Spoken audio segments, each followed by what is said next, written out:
I'm back in my old school in New York, Station Con East, for a weekend of seminars. As promised, I'm going to present the arrest techniques that I developed now many years ago for many of the law enforcement officers that trained in the school. I've taught these throughout different parts of the country, usually attached to a martial arts seminar. They have law enforcement personnel in the school. They ask me, could you show those techniques? I teach them. All the police officers I've taught them throughout the years really like them. The Floral Park Police Department here, when I used to live here, I trained them in them. They're simple and effective based on how the person actually resists. So these won't be techniques of someone trying to punch you or kick you and having to deal with that. This is where you're going to grab the guy and he's going to attempt to yank his arm away or resist and struggle to not allow you to put him in handcuffs, all right? So we'll go through them step by step, okay? We're not going to do them in the kata format that when we train here in the dojo we do. So this way you see the techniques. We'll do them one at a time, explaining them. Joe Tarnowski's here helping me. I also have Ray Santiago will be stepping in a few minutes to do a few of them too. So basically, here's what I realized. As a law enforcement officer, I'm coming in, I'm trying to grab you, right? I'm informing you you're being placed under arrest, all right?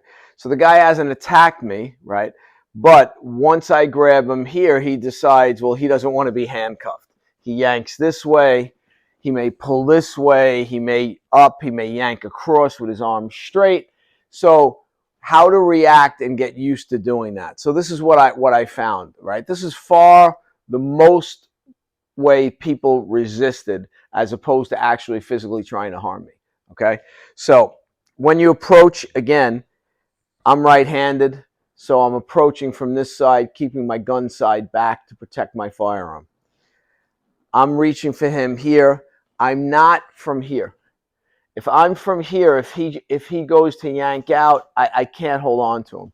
So you have to get close. This is something I'm seeing with a lot of law enforcement people. They want to try to control the guy from as far away as possible. No, you have to get in here. This way, when he moves, you're ready to react and go with it.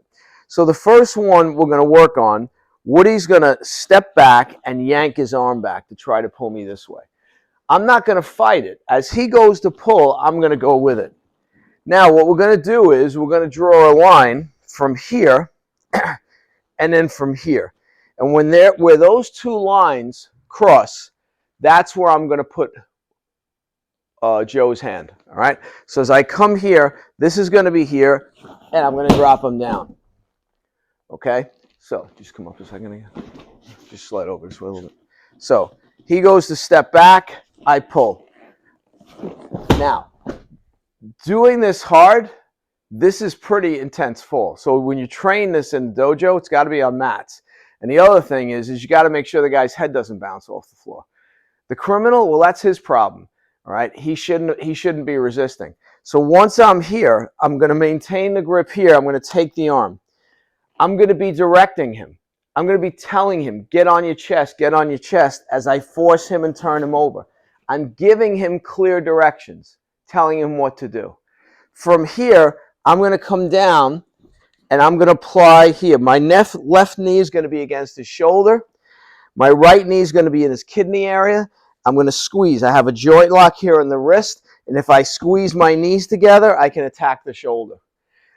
Now is when I remove my handcuffs. Now the handcuffs come out. I handcuff. I have now the control of the handcuff. Then I would bring this hand here, handcuff. Now I help him to a sitting position, and then I would stand him up and help him get up. So that's number one. The hold down I'm doing is from one of the arts. I've been teaching for a long time, so Suishido Jiu-Jitsu. All right. So two of the hold downs you're going to see are from that art. I've never had anybody get out of them. I know some tactics instructors teach, put your knee on the back of the guy's head and your knee on his back. The guy can roll you. So the one knee stays on the floor pressing against the shoulder. The other one has the elbow and the arm, and you can squeeze the knees together.